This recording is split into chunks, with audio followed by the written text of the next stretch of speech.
বাংলাদেশের জনগণ আর চাঁদাবাজি দেখতে চায় না। হয়রানিমূলক কোনো মিথ্যা মামলা হবে, এইটা আমরা দেখতে চাই না।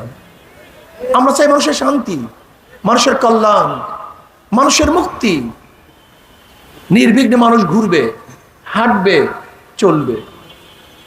মানুষ ঋষি হোক, কামার হোক, মজদুর হোক, জেলে হোক, তাঁতি হোক, মেতর হোক, শ্রমিক হোক, ধনী হোক, গরিব হোক, শিক্ষিত মূর্খ, পুরুষ মহিলা, প্রত্যেকটা মানুষের ন্যায্য অধিকার প্রতিষ্ঠিত করতে হবে।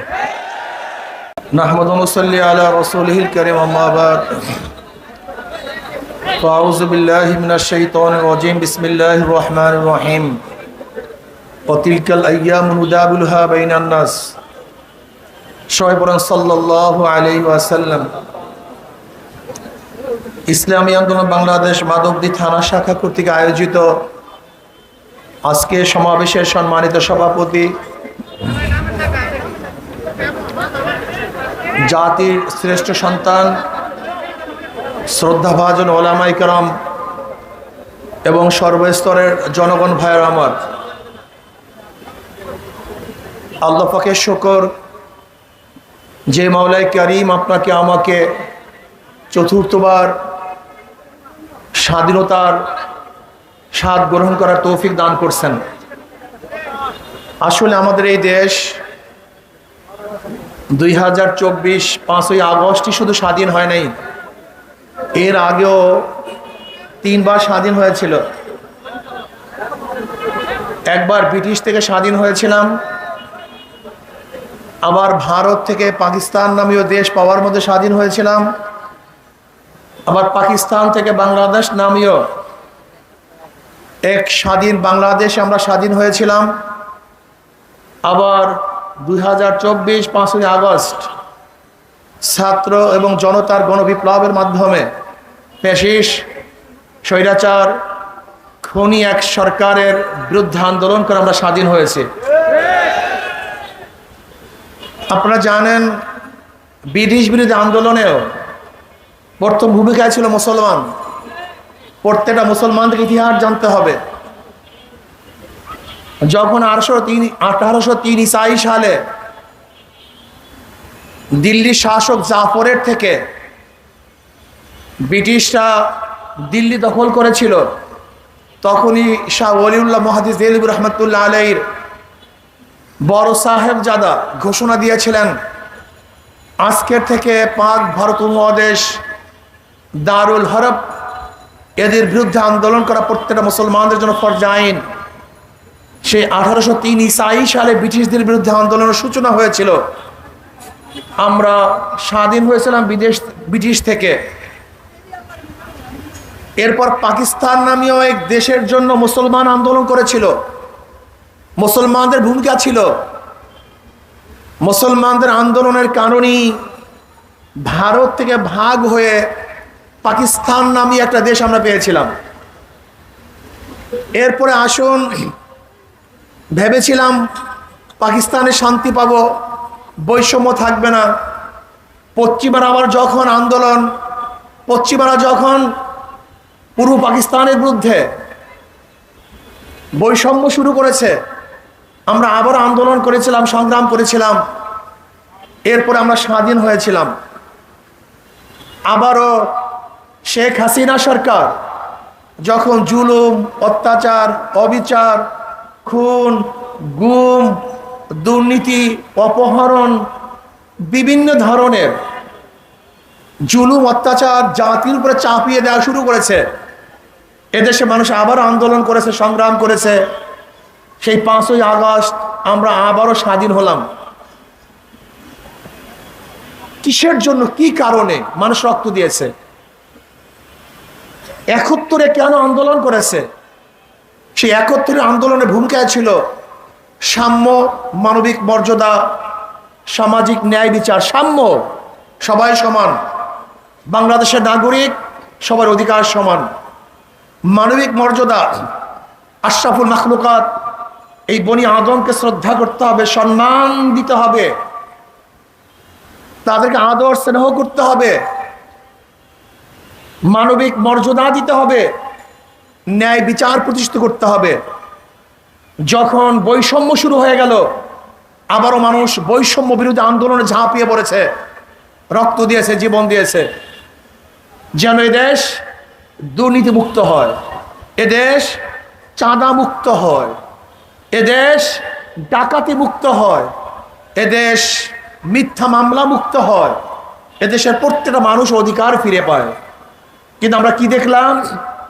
5ই আগস্টের পরে যেই কারণে মানুষ জীবন দিয়েছে, রক্ত দিয়েছে, সেই জুলুম অত্যাচার আবারও শুরু হয়ে গেছে। সেই অত্যাচার আবারও শুরু। জ্বালাও পোড়াও, দখলদারি, চাঁদাবাজি, মিথ্যা মামলা। না, বাংলাদেশের জনগণ আর চাঁদাবাজি দেখতে চায় না। হয়রানিমূলক কোনো মিথ্যা মামলা হবে, এটা আমরা দেখতে চাই না। আমরা চাই মানুষের শান্তি, মানুষের কল্যাণ, মানুষের মুক্তি। নির্বিঘ্নে মানুষ ঘুরবে, হাঁটবে, চলবে। মানুষ ঋষি হোক, কামার হোক, মজদুর হোক, জেলে হোক, তাঁতি হোক, মেতর হোক, শ্রমিক হোক, ধনী হোক, গরিব হোক, শিক্ষিত মূর্খ, পুরুষ মহিলা, প্রত্যেকটা মানুষের ন্যায্য অধিকার প্রতিষ্ঠিত করতে হবে। আমরা চাই না মুসির সাথে খারাপ আচরণ, আমরা চাই না ঋষির সাথে খারাপ আচরণ, আমরা চাই না কুলির সাথে খারাপ আচরণ। আশরাফুল মাখলুকাত সেও মানুষ, রিক্সাওয়ালা, সে হালাল রুজি কামাই করে। একজন রিক্সাওয়ালার ঠেলাওয়ালা ওই সমস্ত চোর এবং ডাকাতদের চেয়ে হাজারো ভালো যারা এদেশে টাকা পাচার করেছে। এদেশে হাজারো ভালো ওরা, কোটি গুণ ভালো ওরা। যারা ব্যাংক লুটপাট করেছে, এদের চেয়ে হাজার গুণ ভালো আমার দেশের শ্রমিকরা। যারা মানুষের বুকের মধ্যে গুলিবিদ্ধ করেছে, তাদের চেয়ে হাজার গুণ ভালো আমাদের মেতরেরা। যারা মানুষের জুলুম অত্যাচার করেছে, এদেশে হাজার গুণ ভালো আমার শ্রমিকরা। আমরা চাই আশরাফুল মাখলুকাত প্রত্যেকটা মানুষকে শ্রদ্ধা করতে হবে, সম্মান দেখাতে হবে, তাদের অধিকারকে ফিরিয়ে দিতে হবে। আর আমি বিশ্বাস করি ইসলামী আইন বাস্তবায়নের আগ পর্যন্ত কোনোদিন অধিকার ফিরিয়ে দেওয়া সম্ভব নয়। আমি একটা প্রশ্ন করতে চাই, যারা মনে করেছেন যে ধর্মনিরপেক্ষবাদ প্রতিষ্ঠিত হলেই হিন্দুরা মুক্তি পাবে, খ্রিস্টানরা মুক্তি পাবে, আমি আপনাদের কাছে প্রশ্ন করতে চাই, এই 53 বছর তো ইসলামী হুকুমত ছিল না, আপনারা কি মুক্তি পেয়েছেন? আপনারা শান্তি পেয়েছেন? অধিকার ফিরে পেয়েছেন? তাহলে ইসলামকে ভয় করেন কেন? আপনারা কি দেখেছেন 5ই আগস্টের পরে সর্বপ্রথম ধর্মীয় প্রতিষ্ঠানগুলিকে হেফাজত করার জন্য ইসলামী আন্দোলনের লোকজন ঝাঁপিয়ে পড়েছিল।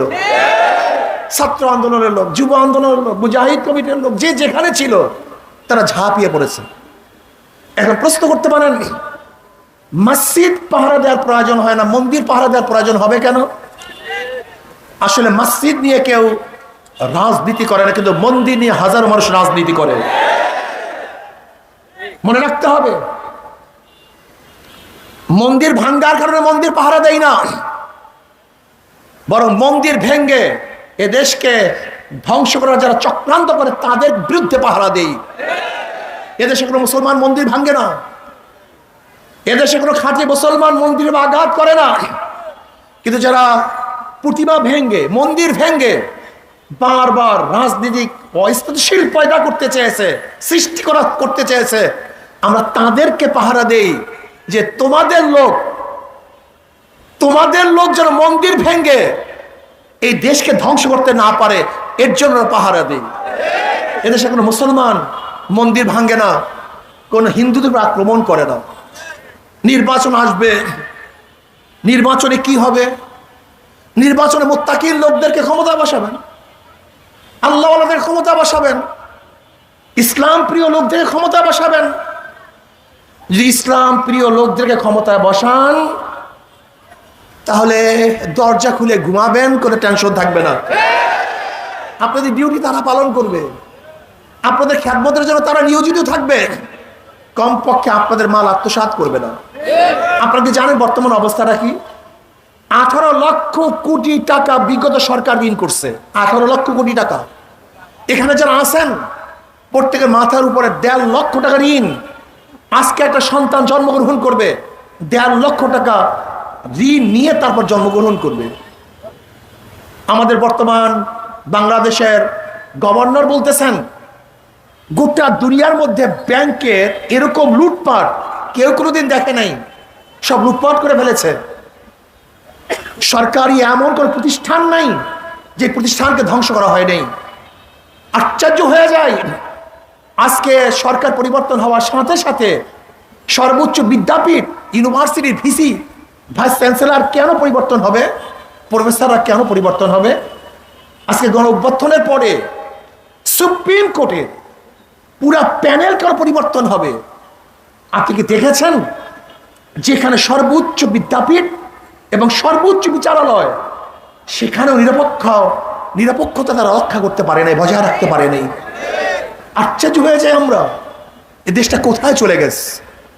আসুন আমরা সম্মিলিতভাবে ঐক্যবদ্ধ হয়ে আমরা আগামী সরকার করব ইসলামী সরকার, আগামী রাষ্ট্র করব ইসলামী রাষ্ট্র, যেখানে থাকবে না কোনো ভেদাভেদ, যেখানে মুসলিম, হিন্দু, বৌদ্ধ, খ্রিস্টান, ঋষি, চামার, কুলি, মজদুর ঐক্যবদ্ধ হয়ে প্রত্যেকের ন্যায্য অধিকার প্রতিষ্ঠিত করব। এরকম একটা দেশ আমরা চাই। খাস করে আহলে হক ওলামায়ে কেরামকে বলবো, আহলে দেওবন্দের অনুসরণ করুন। আহলে দেওবন্দ কোন অবস্থাতেই কোন স্বার্থের কারণে, ক্ষমতার কারণে তারা নীতি এবং আসল আদর্শকে বিসর্জন দেয় নাই। আজকে আমাদের মধ্যে আমরা কি দেখতেছি? আমাদের আকাবেরদের পথকে ভুলে গিয়ে নতুন ভাবে কিছু ভাইয়েরা যে তামসা চক্র শুরু করছেন, এটা আমাদের আহলে দেওবন্দের আকীদা এবং আখলাকের সাথে মিশে না। কাজে আসুন আহলে হক আমরা যারা আছি সব ঐক্য হয়ে যায়, এই দেশকে যারা গড়তে চাই তারা সব ঐক্য হয়ে যায় এবং আগামী রাষ্ট্রের ক্ষমতা ইসলামকে নিতে চাই। যদি আগামী রাষ্ট্রের ক্ষমতা ইসলাম যায়, তাহলে আমাদেরকে আর অবৈধ রক্ত দিতে হবে না, অবৈধ পেশানি উঠাতে হবে না, আমাদের অবৈধভাবে জেলে যেতে হবে না, অবৈধভাবে খুন হতে হবে না। কাজে আসুন আমরা সবাই সম্মিলিতভাবে ইসলাম হুকুমাত কায়েম করি, বৈষম্য দূর করি, সবাই এক হয়ে যায়, দেশের কল্যাণে সবাই কাজ করি। আল্লাহ আমাকে এবং আমাদের সবাইকে ইসলামের পক্ষে, দেশের পক্ষে, মানবতার পক্ষে কাজ করার তৌফিক দান করেন।